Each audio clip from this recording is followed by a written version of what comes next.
السلام عليكم ورحمة الله. الحمد لله نحمده ونستعينه ونستغفره ونستهدي به ونؤمن به ونتوكل عليه ونعوذ بالله من شرور أنفسنا ومن سيئات أعمالنا من يهده الله فلا مضل له ومن يضلله فلا هادي له وأشهد أن لا إله إلا الله وحده لا شريك له وأشهد أن محمدا عبده ورسوله أرسله بالهدى ودين الحق ليظهره على الدين كله ولو كره المشركون. اللهم صل على محمد وعلى آل محمد كما صليت على إبراهيم وعلى آل إبراهيم.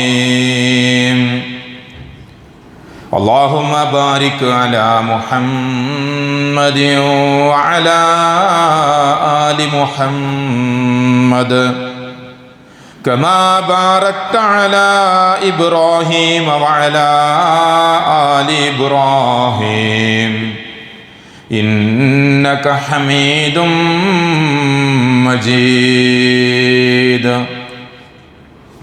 أما بعد فإن خير الحديث كتاب الله وخير الهدي هدي محمد صلى الله عليه وسلم وشر الأمور محدثاتها وكل محدثة بدعة وكل بدعة ضلالة. اتقوا الله عباد الله. أعوذ بالله من الشيطان الرجيم.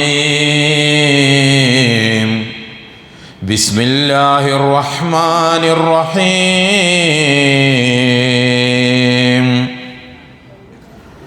يا أيها الذين آمنوا اتقوا الله حق تقاته ولا تموتن إلا وأنتم مسلمون.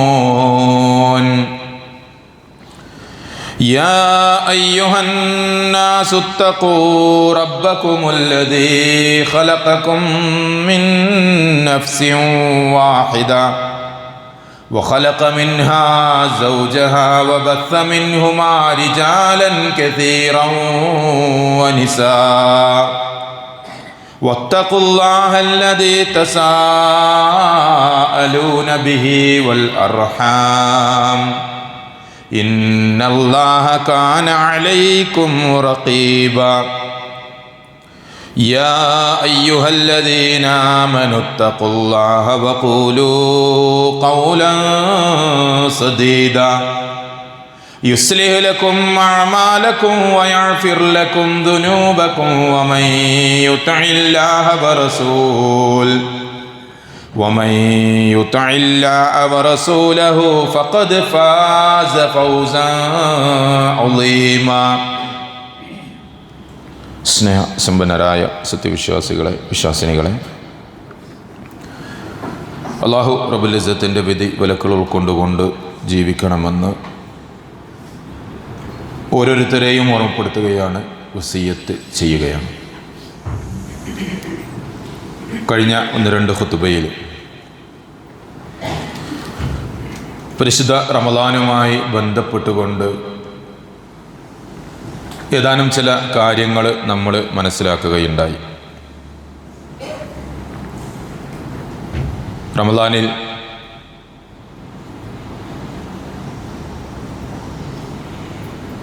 നോമ്പ് നിർബന്ധമാകുന്നത് ആർക്കെല്ലാമാണ്?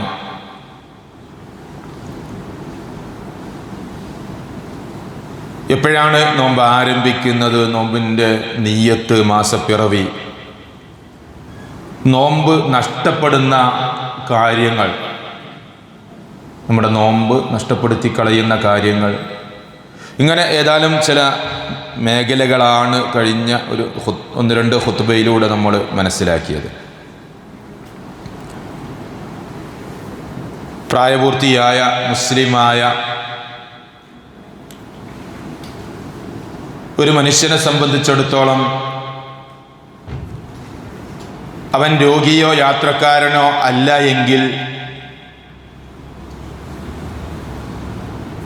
നിർബന്ധമായും, ഇനി രോഗിയോ യാത്രക്കാരനോ ആണ് എങ്കിൽ ആ ഒരു പ്രയാസം മാറിയതിന് ശേഷം ആ നോമ്പ് നോറ്റുവീട്ടുകയും ചെയ്യണമെന്നാണ് നമ്മൾ എല്ലാവരും മനസ്സിലാക്കിയിട്ടുള്ളത്. അങ്ങനെ ഒരു നോമ്പ് ആരംഭിച്ച് നോമ്പിലേക്ക് പ്രവേശിച്ച ഒരു മനുഷ്യൻ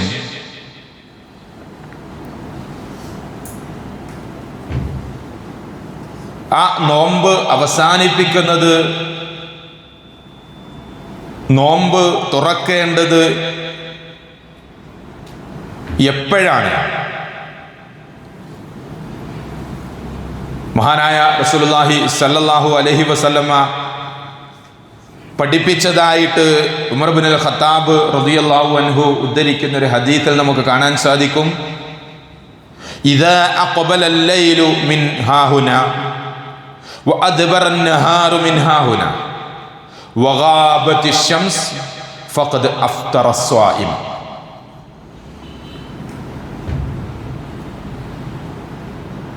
ഒരു മുസ്ലിം നോമ്പ് തുറക്കേണ്ട സമയം അത് രാത്രി മുന്നിട്ട് വരികയും പകൽ പിൻവാങ്ങുകയും സൂര്യൻ അസ്തമിക്കുകയും ചെയ്താൽ ഒരു നോമ്പുകാരന് നോമ്പ് തുറക്കാമെന്ന് റസൂലുള്ളാഹി സല്ലല്ലാഹു അലൈഹി വസല്ലമ പഠിപ്പിക്കുകയാണ്.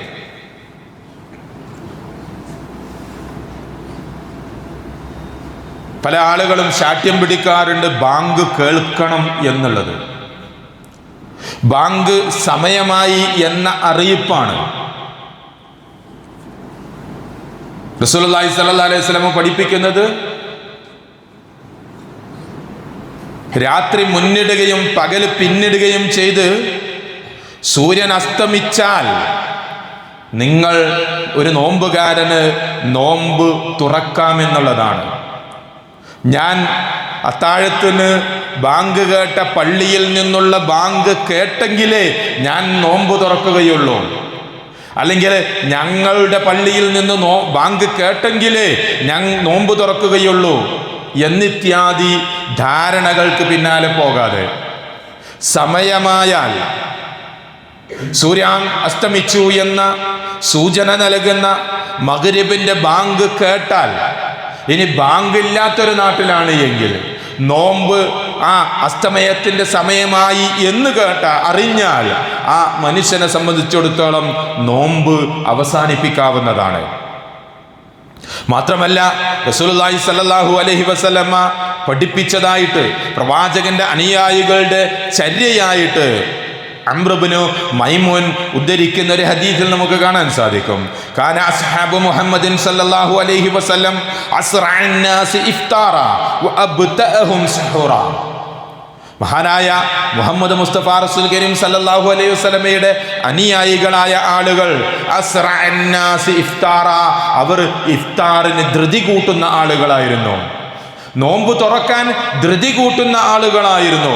ബാങ്ക് കേട്ടാലും ശരി, ഇനി മൊല്ലാക്കാക്ക് ബാങ്ക് കൊടുക്കുന്ന മുഅദ്ദിനിന് പേച്ചതാണെങ്കിലോ ഒരു 2 മിനിറ്റും കൂടി അല്ലെങ്കിൽ 1 മിനിറ്റും കൂടി അങ്ങോട്ട് പിന്തിക്കാം. അതേ രൂപത്തിൽ അത്താഴ സമയം ബാങ്ക് ഒന്ന് നേരത്തെ ആക്കാം. ഇനിയിപ്പോ ലേശം അങ്ങോട്ട് പിഴച്ച് ആളുകളുടെ നോമ്പ് ബാത്തിലാക്കി കളയണ്ടല്ലോ, എന്നാ ഒന്ന് നേരത്തെയാക്കാം. ഈ ജാതി ചിന്തകളുടെ ഒന്നും ആവശ്യമില്ല. മഹാനായ റസൂലുള്ളാഹി സ്വല്ലല്ലാഹു അലൈഹി വസല്ലമയുടെ അനുയായികളുടെ പ്രത്യേകത അസ്റഅൻ നാസി ഇഫ്താറ, ഇഫ്താറിന് ധൃതി കൂട്ടുന്നവരായിരുന്നു. വഅബ്തഅഹും സുഹൂറ, സുഹൂറിനെ അത്താഴത്തെ പിന്തിക്കുകയും ചെയ്യുന്ന ആളുകളായിരുന്നു. അത്താഴം മാക്സിമം ലാസ്റ്റ് സമയത്തേക്ക് നീട്ടിവെക്കും. ഇഫ്താറോ അത് നേരത്തെ നിർവഹിക്കുകയും ചെയ്യുന്നവരായിരുന്നു എന്നുള്ളതാണ്.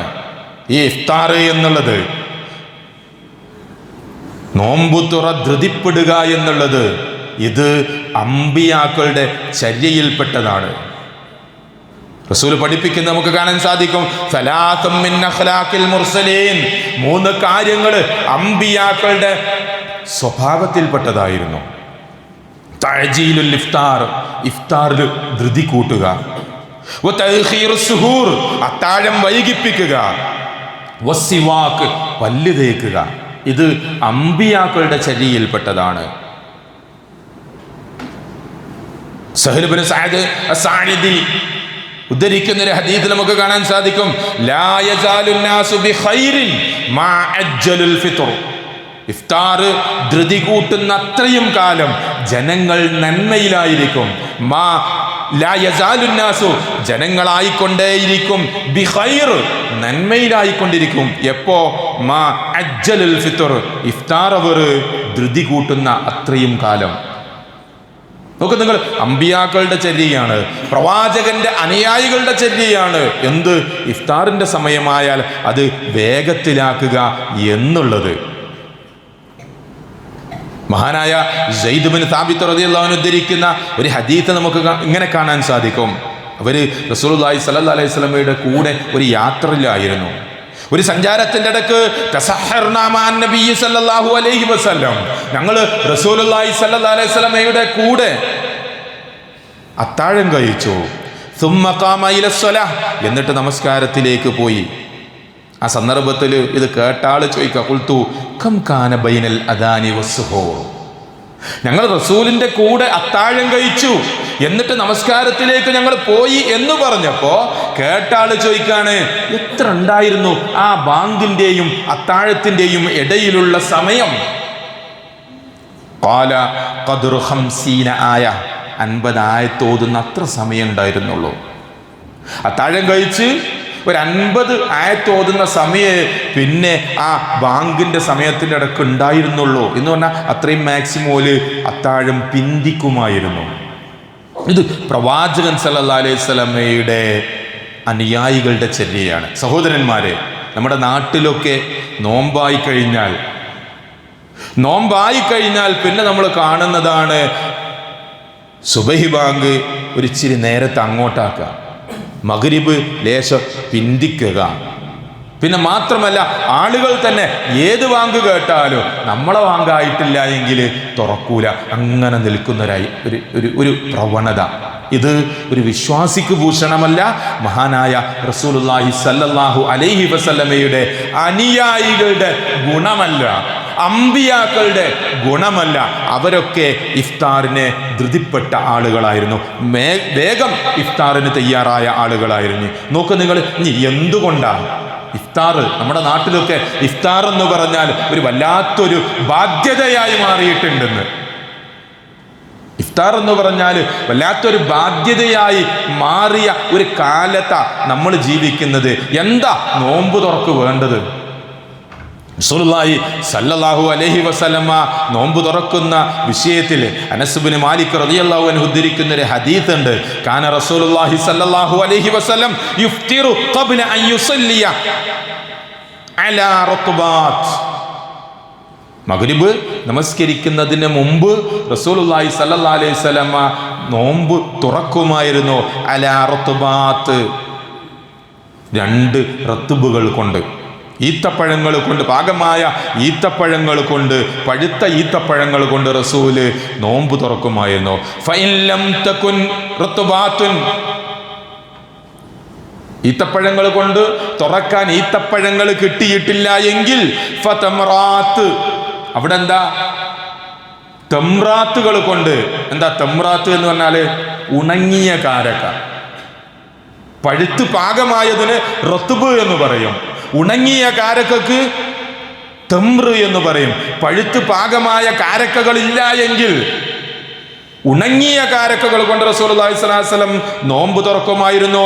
ഫഇൻ ലം തകുൻ തംറാത്ത്, ഇനി നോമ്പ് തുറക്കാൻ ഉണങ്ങിയ കാരക്കയുമില്ല എങ്കിലോ ഹസവാതി മിമ്മാ,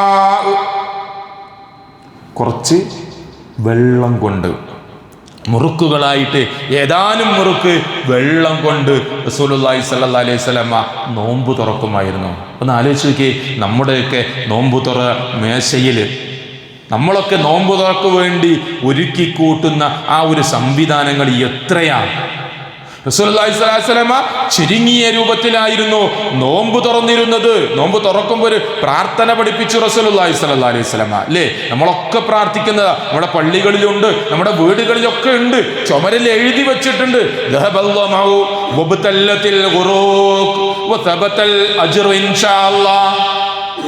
അല്ലേ? നമ്മളൊക്കെ പ്രാർത്ഥിക്കാറുണ്ടോ? നോമ്പ് തുറക്കുന്ന സന്ദർഭത്തിൽ പ്രാർത്ഥിക്കാൻ വേണ്ടി റസൂലുള്ളാഹി സ്വല്ലല്ലാഹു അലൈഹി വസല്ലമ പഠിപ്പിച്ചൊരു കാര്യമാണ്. ഇനി നോക്കിയാൽ നോമ്പ് തുറക്കുന്നത് മറ്റൊരുത്തനെ തുറപ്പിക്കുകയാണ് എങ്കിൽ റസൂലുള്ളാഹി സ്വല്ലല്ലാഹു അലൈഹി വസല്ലമ റമളാനിൽ പുണ്യങ്ങൾക്ക് അള്ളാഹു പുണ്യങ്ങൾ വാരിക്കോരി കൊടുക്കുന്നത് റസൂൽ പല രൂപത്തിൽ പഠിപ്പിക്കുക. മനുഷ്യൻ ഇഫ്താർ നടത്തുന്ന സന്ദർഭത്തിൽ തഅജീൽ നടത്തുകയാണെങ്കിൽ അവർ ഖൈറിലായിരിക്കുമെന്ന് പഠിപ്പിച്ചു. ഇനി റസൂൽ പഠിപ്പിക്കുക, ഒരു മനുഷ്യന് മറ്റൊരു മനുഷ്യനെ നോമ്പ് തുറപ്പിച്ചാലുള്ള അതിന്റെ പ്രതിഫലത്തെക്കുറിച്ച് റസൂൽ പഠിപ്പിക്കുന്നത് എന്താ അറിയോ? മൻ ഫത്തറ സായിമ കാന ലഹു മിസ്ലു അജ്രി. ഒരു മനുഷ്യനെ ആരെങ്കിലും നോമ്പ് തുറപ്പിച്ചാൽ അവന് മിസ്ലു അജ്രിഹി, ആ നോമ്പ് നോറ്റവന്റെ അതേ പുണ്യം ഈ മനുഷ്യനുണ്ട്. ഗൈറ അന്നഹു ലാ യൻഖുസു മിൻ അജ്രി സ്വാഇമി ശൈഅ. നോമ്പ് നോറ്റവന്റെ പ്രതിഫലത്തിൽ നിന്ന് ഒന്നും കുറയാതെ ഈ നോമ്പ് തുറപ്പിച്ചവന് കൂലിയുണ്ട്. നമ്മുടെ കൂട്ടത്തിൽ ഒരാളെ നമ്മൾ നോമ്പ് തുറപ്പിച്ചാൽ ആ നോമ്പ് തുറക്കാൻ നമ്മുടെ അടുക്കലേക്ക് വരുന്നവന്റെ നോമ്പിൽ നിന്ന് ഒരു തരി പുണ്യം നഷ്ടപ്പെടാതെ അതിന് തുല്യമായ പ്രതിഫലം ആ നോമ്പുകാരനെ നോമ്പ് തുറപ്പിച്ച നമുക്കുണ്ടെന്ന് റസൂലുള്ളാഹി സ്വല്ലല്ലാഹു അലൈഹി വസല്ലമ പഠിപ്പിക്കുക. അത്രയും പുണ്യമുള്ള ഒരു സാധന ഒരു കാര്യമാണ് നോമ്പ് തുറപ്പിക്കുക എന്നുള്ളത്. ഒന്ന് ആലോചിക്കേ. ഇനി നമ്മുടെ നാട്ടിലുള്ള നോമ്പ് തുറകളിലേക്കൊന്ന് വന്ന് നോക്കിയേ. പ്രവാചകന്റെ നാട്ടിൽ പ്രവാചകൻ പഠിപ്പിച്ച നോമ്പു തുറകളിൽ നിന്ന് മാറി ആർഭാടത്തിന്റെ പൊങ്ങച്ചത്തിന്റെ ഒരു അവസ്ഥയിലേക്ക്, അല്ലേ, ധൂർത്തിന്റെ അവസ്ഥയിലേക്ക് ഇഫ്താറുകൾ മാറിക്കൊണ്ടിരിക്കുക. ഇഫ്താർ എന്ന് പറഞ്ഞാൽ വലിയൊരു ബാധ്യതയായിട്ട് മാറുന്ന ഒരു അവസ്ഥയിലേക്ക് ഇന്ന് നമ്മുടെ നാട്ടിലുള്ള ഇഫ്താറുകളെത്തി. അബ്ദുല്ലാഹി ഇബ്നു ഉമർ റളിയല്ലാഹു അൻഹുവിനെ കുറിച്ച് രേഖപ്പെടുത്തപ്പെട്ടത് നമുക്ക് കാണാൻ സാധിക്കും. അദ്ദേഹം പാവങ്ങളായ ദരിദ്രന്മാർക്കൊപ്പമല്ലാതെ നോമ്പ് തുറക്കാറില്ലായിരുന്നു എന്നാണ്. അബ്ദുല്ലാഹി ഇബ്നു ഉമർ റളിയല്ലാഹു അൻഹു ദരിദ്രന്മാരുടെ കൂടെയാണ് നോമ്പ് തുറന്നിരുന്നത്. ആരെങ്കിലും ഭക്ഷണം ചോദിച്ചു വന്നാൽ അവൻ തൻ്റെ മുമ്പിലുള്ള വിഭവങ്ങൾ ആ പാവപ്പെട്ടവന് കൊടുക്കും. അദ്ദേഹം ഒരാള് ഭക്ഷണം ചോദിച്ചു വന്നാൽ തൻ്റെ അടുത്തുള്ളത് അയാൾക്ക് കൊടുക്കും. എന്നിട്ട് ആ ചോദിച്ചു വന്നവന് ഭക്ഷണം കഴിച്ച് പോയി ഇയാള് ഈ അബ്ദുല്ലാഹി ഇബ്നു ഉമർ റളിയല്ലാഹു അൻഹു വീട്ടിലേക്ക് വരുമ്പോഴേക്കും വീട്ടിലുള്ള ഭക്ഷണം വീട്ടുകാർ കഴിച്ചിട്ടുണ്ടാകും. ഇതാ അവരുടെയൊക്കെ ആതിഥ്യ മര്യാദ.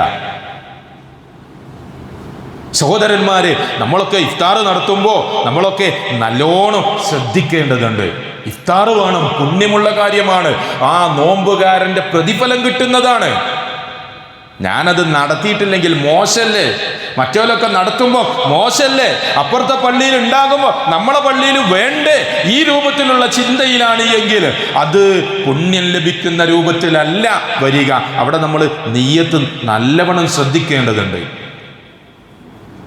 ഇഫ്താർ നടത്തുമ്പോൾ അതിൽ പ്രതിഫലം കാക്ഷിച്ചു കൊണ്ടായിരിക്കണം നമ്മൾ നടത്തേണ്ടത്. സലഫുകളായ ആളുകളുടെ ഇഫ്താറുമായി ബന്ധപ്പെട്ടുകൊണ്ട്, അവരൊക്കെ പാവങ്ങൾക്ക് ഭക്ഷണം കൊടുക്കുന്നതുമായി ബന്ധപ്പെട്ടുകൊണ്ട് നമുക്ക് കാണാൻ സാധിക്കും, രഹസ്യമായിട്ടായിരുന്നു അവരൊക്കെ അത് നൽകിയിരുന്നത്. ഒരു പാവപ്പെട്ട ഒരു മനുഷ്യന് ഭക്ഷണം കൊടുക്കുന്നത്, അവൻ്റെ ഒരു ഇഫ്താറിനുള്ള അവനെ നോമ്പ് തുറപ്പിക്കുന്നത് വേറെ ആരും വല്ലാതെ കൂടുതൽ ആളുകളൊന്നും അറിയില്ല. വളരെ രഹസ്യമായിട്ടായിരുന്നു അവർ നൽകിയിരുന്നത്. ദരിദ്രന്മാരുടെ വീടുകളിലേക്ക് ഭക്ഷണം എത്തിച്ചിരുന്നത് രഹസ്യമായിട്ടായിരുന്നു. നമ്മുടെ നാട്ടിലൊക്കെ ഇഫ്താർ കിറ്റുകൾ വിതരണം ചെയ്യാൻ തുടങ്ങി, അല്ലേ? എല്ലാ ആളുകളും, സംഘടനകൾ മുഴുവൻ ഇഫ്താർ കിറ്റുകൾ വിതരണം ചെയ്യാൻ തുടങ്ങി. അത് 4 ആള് കാണുന്ന രൂപത്തിൽ, 10 ആൾ അറിയുന്ന രൂപത്തിൽ പബ്ലിസിറ്റി കൊടുത്തുകൊണ്ടുള്ള ഒരു അവസ്ഥയിലേക്ക് സഹോദരന്മാരെ അത് മാറി. അവിടെയാണ് നമ്മൾ ശ്രദ്ധിക്കേണ്ടത്. ഈ പുണ്യങ്ങൾ ചെയ്യുന്ന സന്ദർഭത്തിൽ അത് പ്രതിഫലം നഷ്ടപ്പെട്ടു പോകുന്ന രൂപത്തിലേക്ക് ആകാൻ പാടില്ല. പാവങ്ങളായ ആളുകളെ ക്ഷണിച്ചുകൊണ്ട് അവർക്ക് നോമ്പ് തുറപ്പിച്ചുകൊണ്ട് അതിൻ്റെ പുണ്യം നേടാനാണ് നമ്മൾ ശ്രമിക്കേണ്ടത്. ഇനി നോക്കി നിങ്ങൾ, റമദാൻ മാസത്തിൽ നമ്മളൊക്കെ നിർവഹിക്കുന്ന ഒരു കാര്യമാണ് തറാവീഹ് നമസ്കാരം. ഈ തറാവീഹ് നമസ്കാരം റമദാനിൽ മാത്രമുള്ള ഒരു ആരാധനയല്ലെങ്കിലും ഒരു മനുഷ്യന്റെ ജീവിതത്തിന്റെ ഓരോ ദിനങ്ങളിലും ഉള്ളതാണെങ്കിലും റമദാനിൽ പ്രത്യേകമായ ചില പ്രത്യേകതകൾ അതിന് നമുക്ക് കാണാൻ സാധിക്കും. നമ്മൾ ജമാഅത്തായിട്ട് പള്ളിയിൽ വന്നുകൊണ്ട് നിർവഹിക്കുന്ന ഒരു നമസ്കാരം, ഒരുപാട് മഹത്വങ്ങൾ ഹദീസുകളിൽ ഇതുമായി ബന്ധപ്പെട്ടുകൊണ്ട് നമുക്ക് കാണാൻ സാധിക്കും. പ്രവാചകനോട് ചോദിക്കുക, ഫർള് നമസ്കാരം കഴിഞ്ഞാൽ ഏറ്റവും പ്രാധാന്യമുള്ള മഹത്വമുള്ള നമസ്കാരം ഏത്? സുഇല റസൂലുള്ളാഹി സ്വല്ലല്ലാഹു അലൈഹി വസല്ലം അയ്യു സ്വലാത്തി അഫ്ളലു ബഅദൽ മക്തൂബ. ഫർള് നമസ്കാരത്തിന് ശേഷം ഏറ്റവും അഫ്ളലായ നമസ്കാരം ഏത്? ഖാല സ്വലാത്തുൽ ലൈൽ, രാത്രി നമസ്കാരം എന്ന റസൂൽ. ഫർള് നമസ്കാരം കഴിഞ്ഞാൽ ഏറ്റവും അഫ്ളലായ നമസ്കാരമാണ്. നമ്മൾ ഇത്ര ആളുകൾ നിർവഹിക്കാറുണ്ട്. നിർവഹിക്കുന്ന ഒരുപാട് ആളുകൾ ഉണ്ടാകാം. പക്ഷെ അതിന് പ്രാധാന്യം കൊടുക്കാത്ത അവസ്ഥയിൽ പോകുന്ന ഒരുപാട് ആളുകളെ നമുക്ക് കാണാൻ സാധിക്കും.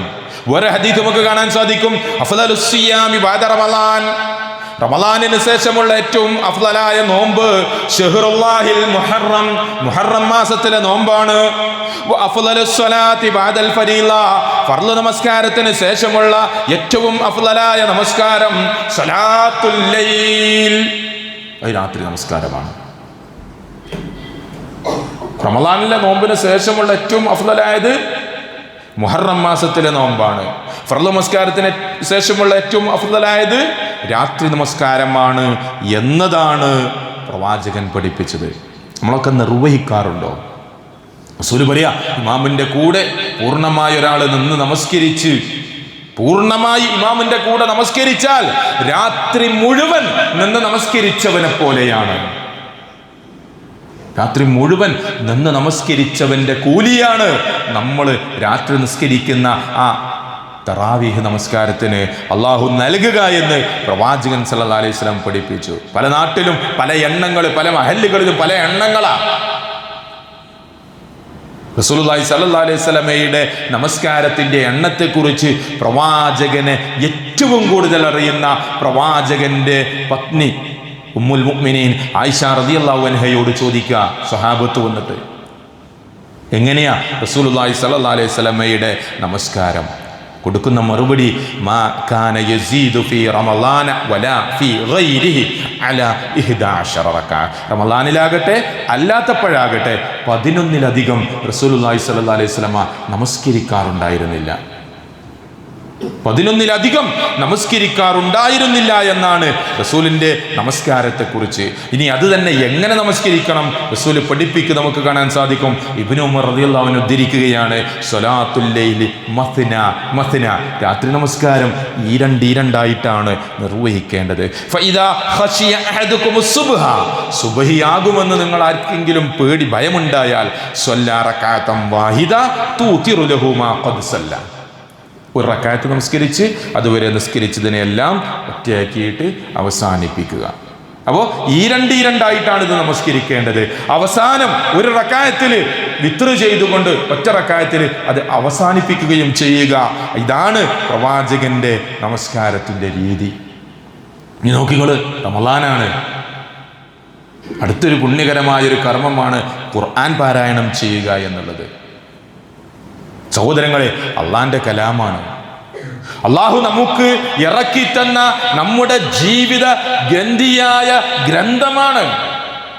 നമ്മളൊരു നിസ്സാരമായ എന്തെങ്കിലും ഒരു ഉപകരണം വാങ്ങുമ്പോൾ അതിൻ്റെ കൂടെ ഉണ്ടാകും അത് ഉപയോഗിക്കേണ്ട അതിൻ്റെ ഉപയോഗക്രമം ഇല്ലേ, കാറ്റലോഗ് അതിൻ്റെ കൂടെ ഉണ്ടാകും, അതെങ്ങനെ ഉപയോഗിക്കണം എന്നുള്ളത്.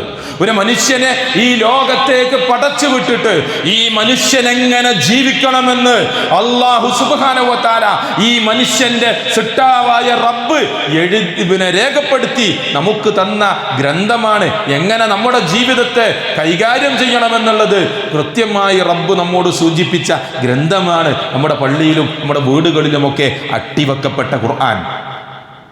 ആ ഖുർആനുമായി നമുക്കെന്ത് ബന്ധമുണ്ട്?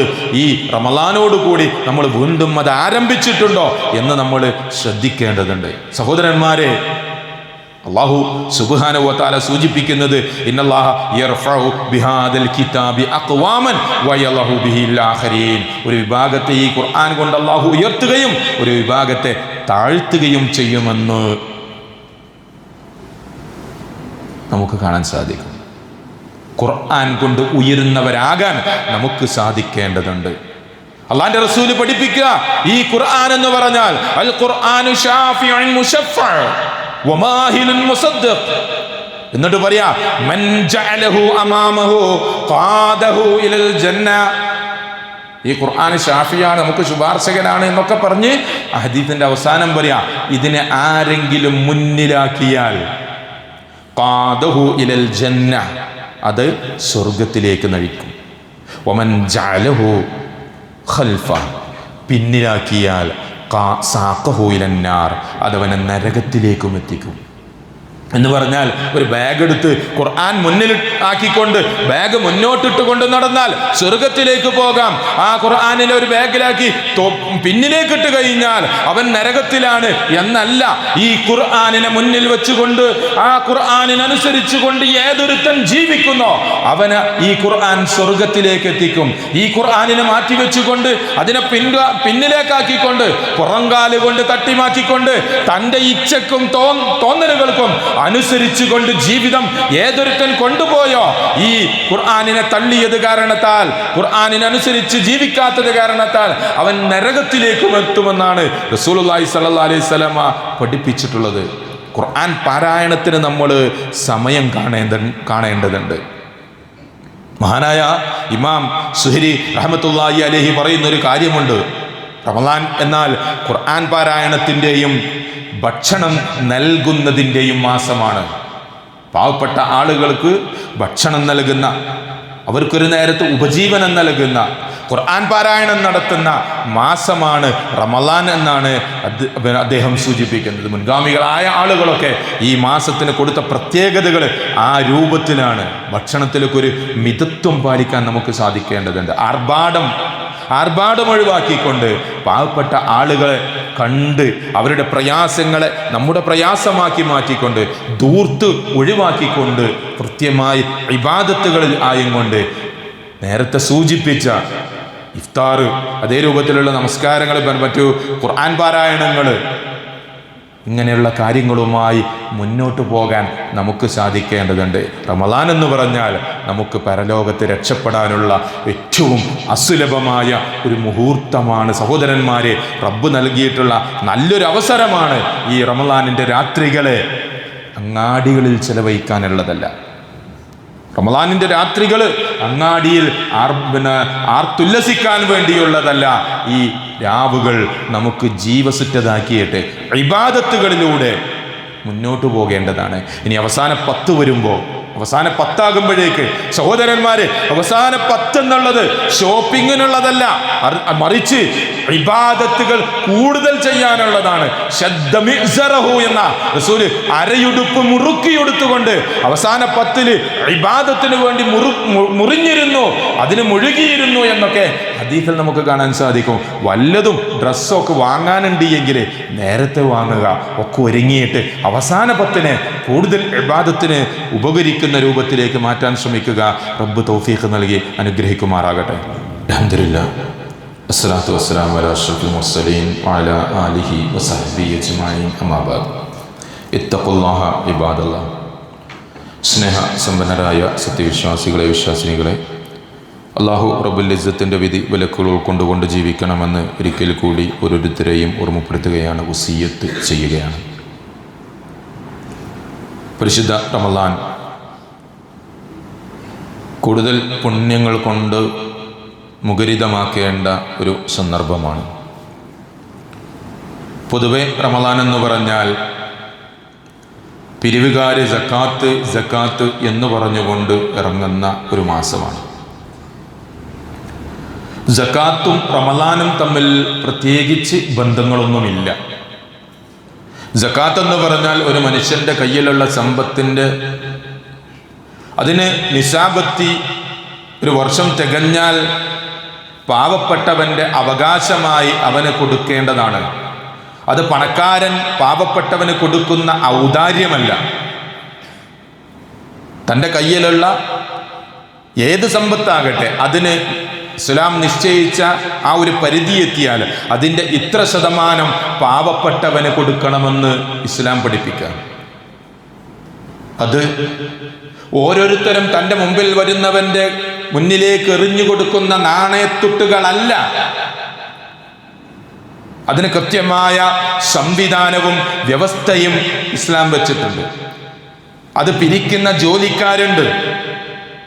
അത് മഹല്ലടിസ്ഥാനത്തിൽ കളക്ട് ചെയ്തുകൊണ്ട് ശേഖരിച്ചുകൊണ്ട് പാവപ്പെട്ട ആളുകൾക്ക് വിതരണം ചെയ്യേണ്ട ഒരു സംവിധാനമാണ്. അതിന് ഉത്തരവാദിത്വം കൃത്യമായി അമാനത്ത് പാലിക്കുന്ന വിശ്വസ്തരായ ആളുകൾ അതിൻ്റെ ഉത്തരവാദിത്വം ഏൽപ്പിക്കപ്പെടുകയും അവരത് നിർവഹിക്കുകയും ചെയ്യേണ്ടതാണ്. നമ്മളെന്നും സക്കാത്ത് വാങ്ങുന്നവരും ഒരു വിഭാഗം എന്നും കൊടുക്കുന്നവരുമല്ല, മറിച്ച് ഓരോരുത്തരും തൻ്റെ കയ്യിലുള്ള സമ്പത്ത് കൃത്യമായി കണക്കെടുത്ത് ആ സമ്പത്തിന്റെ നിശ്ചിത വിഹിതം അത് സക്കാത്ത് സെല്ലിലേക്ക് അടച്ചുകൊണ്ട് നാട്ടിലുള്ള പാവപ്പെട്ട ആളുകളുടെ പ്രയാസങ്ങൾ അകറ്റുന്നതിന് വേണ്ടിയുള്ള ഇസ്ലാം വെച്ചൊരു സംവിധാനമാണ്. അത് കൃത്യമായി മഹല്ലടിസ്ഥാനത്തിൽ നിർവഹിക്കേണ്ടതുണ്ട്. ഈ മഹല്ലിൽ അതിന് സംവിധാനം ഉണ്ടാകുമെന്ന് തന്നെയാണ് പ്രതീക്ഷിക്കുന്നത്.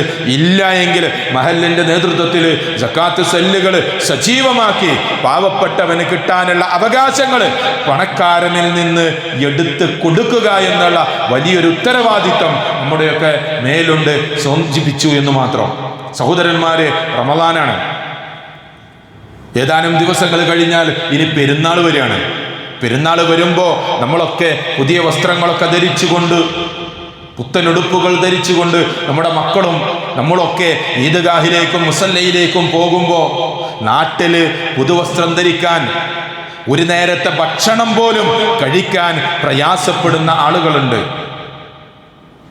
അങ്ങനെയുള്ള ആളുകളുടെ അവരുടെ വീടുകളിലുള്ള പിഞ്ചു മക്കളും നമ്മുടെ മക്കൾ പുതുവസ്ത്രം ധരിച്ചുകൊണ്ട് ഈദ്ഗാഹിലേക്ക് മുസല്ലയിലേക്ക് പോകുമ്പോൾ ആ രൂപത്തിൽ സന്തോഷത്തോടെ കൺകുളിർമയോടെ അവർക്ക് പോകാനും ആ പോകുന്നത് കാണാനുള്ള ഒരു കൺകുളിർമയോടെ കാണാനുള്ള ഒരു ഭാഗ്യമുണ്ടാകാൻ ആ രക്ഷിതാക്കൾക്കും ആഗ്രഹമുണ്ട്. സഹോദരന്മാരെ, ഇങ്ങനെ പ്രയാസപ്പെടുന്ന നമ്മുടെയൊക്കെ നാട്ടിൽ ഒരുപക്ഷെ നമ്മുടെ അയൽപക്കത്ത് നമ്മുടെ കുടുംബങ്ങളിലുള്ള മക്കൾക്ക് പെരുന്നാൾ പുടവ കൊടുക്കുന്ന ഒരു സംവിധാനം നമ്മൾക്കൊക്കെ ഇടയിലുണ്ട്. ഈദ് കിസുവ നൽകുക എന്ന പേരിൽ കൊടുക്കുന്നവൻ അറിയുന്നില്ല ഞാനിത് ആർക്കാ കൊടുക്കുന്നത് എന്നുള്ളത്. വാങ്ങുന്നവൻ അറിയുന്നില്ല എനിക്കിത് തന്നവൻ ആരാ എന്നുള്ളത്. എന്ന് പറഞ്ഞാൽ കൊടുത്തവനും വാങ്ങിയവനും തമ്മിൽ ഒരു ബാധ്യതകളുമില്ല.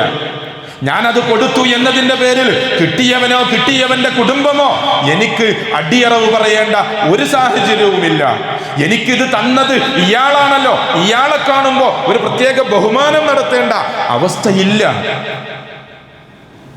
അങ്ങനത്തെ ഒരു സംവിധാനം നമുക്കിടയിൽ നടക്കുന്നുണ്ട്. ഈദ് കിസുവ എന്ന പേരിൽ ഒരു കുട്ടിക്ക് വസ്ത്രത്തിന് 1300 രൂപയാണ് ഈ ഈദ് കിസുവയുടെ ഇതിൽ നിശ്ചയിച്ചിട്ടുള്ളത്. ഓരോരുത്തരും നമ്മുടെ മക്കൾക്ക് ഒരു വസ്ത്രം എടുക്കുമ്പോൾ, സഹോദരന്മാരെ, തൻ്റെ നാട്ടിലുള്ള പ്രയാസപ്പെടുന്ന ഒരു കുട്ടിക്ക് പെരുന്നാൾക്കൊരു വസ്ത്രം കൊടുക്കാൻ നമ്മുടെ മനസ്സ്, സഹോദരന്മാരെ, നമ്മുടെ മനസ്സിൽ വിശാലതയുണ്ട് എങ്കിൽ നമ്മുടെ കീശയ്ക്ക് വിശാലതയുണ്ടാകും. അതുകൊണ്ട് ഓരോരുത്തരും കഴിവിൻ്റെ പരമാവധി ഈ സംരംഭവുമായി സഹകരിച്ചുകൊണ്ട് ഇങ്ങനെയുള്ള പ്രയാസപ്പെടുന്ന കുട്ടികൾക്ക് അത് നൽകാൻ ശ്രമിക്കണമെന്ന് ഓർമ്മപ്പെടുത്തുകയാണ്. അർഹമുറാഹിമായ നാഥൻ നമ്മുടെ ഈ റമളാനിലെയും അല്ലാത്ത സന്ദർഭങ്ങളിലെയും ഓരോ കർമ്മങ്ങളും നമ്മളിൽ നിന്നും കബൂൽ ചെയ്യുമാറാകട്ടെ. അർഹമുറാഹിമായ നാഥ, ഞങ്ങൾ ചെയ്യുന്ന മുഴുവൻ ചെറുതും വലുതുമായ കർമ്മങ്ങളെ ഞങ്ങളിൽ നിന്നും സ്വീകരിക്കണേ റഹ്മാനെ. അതിൽ വരുന്ന അബദ്ധങ്ങളെ, പോരായ്മകളെ ഞങ്ങൾക്ക് പുറത്ത് മാപ്പാക്കി തരണേ റഹ്മാനെ. ആ പോരായ്മകളുടെ പേരിൽ ആ കർമ്മങ്ങളെ സ്വീകരിക്കപ്പെടാത്ത തള്ളപ്പെടുന്നവരുടെ കൂട്ടത്തിൽ ആക്കരുതേ റഹ്മാനെ. അർഹമുറാഹിമായ നാഥ, ഞങ്ങൾ ചെയ്തു പോയ ചെറുതും വലുതുമായ മുഴുവൻ പാപങ്ങളും ഞങ്ങൾക്ക് നീ പുറത്ത് മാപ്പാക്കി തരണേ റഹ്മാനെ. നാളെ പരലോകത്തേക്ക് ആ പാപങ്ങളെ ബാക്കി വെക്കരുതേ റഹ്മാനെ. അർഹമുറാഹിമായ നാഥ, മുസ്ലിമായതിന്റെ പേരിൽ പീഡിപ്പിക്കപ്പെടുന്ന ഒരുപാട് ആളുകൾ ഈ ലോകത്തും ഞങ്ങളുടെ നാട്ടിലും മറ്റു നാടുകളിലുമുണ്ട്. അവർക്കെല്ലാം ക്ഷമയും സഹനവും നൽകി അനുഗ്രഹിക്കണേ റഹ്മാനെ. ആ പീഡനങ്ങളെല്ലാം പരലോകത്തേക്ക് ഉപകാരപ്പെടുന്ന ഒരു അവസ്ഥയിൽ ആക്കി തീർക്കണേ റഹ്മാനെ. അർഹമുറാഹിമായ നാഥ, ഈമാനോടെ മരിക്കാനുള്ള ഒരു തൗഫീഖ് ഞങ്ങൾക്ക് നീ പ്രദാനം ചെയ്യണേ റഹ്മാനെ. മരണപ്പെട്ടു പോയ ഞങ്ങളുടെ മുൻഗാമികളായ ഞങ്ങളുടെ രക്ഷിതാക്കളും ഞങ്ങളുടെ സഹോദരങ്ങളും ബന്ധുമിത്രാദികൾക്കും സുഹൃത്തുക്കൾക്കും ആദർശ ബന്ധുക്കൾക്കും എല്ലാം പരലോകം നീ ബാസുരമാക്കി കൊടുക്കണേ റഹ്മാനെ. അവർ ചെയ്തു പോയ പാപങ്ങളെ അവർക്ക് പുറത്ത് മാപ്പാക്കി കൊടുക്കണേ റഹ്മാനെ. അവരെയും ഞങ്ങളെയും നിന്റെ ജന്നാത്തുൽ ഫിർദൗസിലേക്ക് നീ പ്രവേശിപ്പിക്കണേ റഹ്മാനെ. റഹ്മുറാഹിമായ നാഥ, ഞങ്ങൾ നിർവഹിക്കുന്ന നമസ്കാരങ്ങൾ, ഞങ്ങൾ നിർവഹിക്കുന്ന നോമ്പുകൾ, ഞങ്ങൾ നിർവഹിക്കുന്ന ദാനധർമ്മങ്ങൾ, മറ്റു സൽക്കർമ്മങ്ങൾ ഞങ്ങളിൽ നിന്നും കബൂൽ ചെയ്യണേ റഹ്മാനെ. കൃത്യമായ ഈമാനോടെ ഈ കർമ്മങ്ങൾ ചെയ്യാനുള്ള തൗഫീഖ് ഞങ്ങൾക്ക് നീ പ്രദാനം ചെയ്യണേ റഹ്മാനെ. അല്ലാഹുമ്മ ഗ്ഫിർ ലിൽ മുഅ്മിനീന വൽ മുഅ്മിനാത്ത് വൽ മുസ്ലിമീന വൽ മുസ്ലിമാത്ത് അൽഅഹ്യാഉ മിൻഹും വൽ അംവാത്ത് ഇന്നക മുജീബുദ് ദഅവാതി യാ ഖാദിയൽ ഹാജാത്ത്. അല്ലാഹുമ്മ അജിർനാ മിനൻ നാർ, അല്ലാഹുമ്മ അജിർനാ മിനൻ നാർ, അല്ലാഹുമ്മ അജിർനാ മിനൻ നാർ, അല്ലാഹുമ്മ അജിർ വാലിദൈനാ മിനൻ നാർ. റബ്ബനാ ലാ തുസിഗ് ഖുലൂബനാ ബഅദ ഇദ് ഹദൈതനാ വഹബ് ലനാ മിൻ ലദുൻക റഹ്മ ഇന്നക അൻതൽ വഹാബ്. ربنا آتنا في الدنيا حسنة وفي الآخرة حسنة وقنا عذاب النار. آمين آمين برحمتك يا أرحم الراحمين.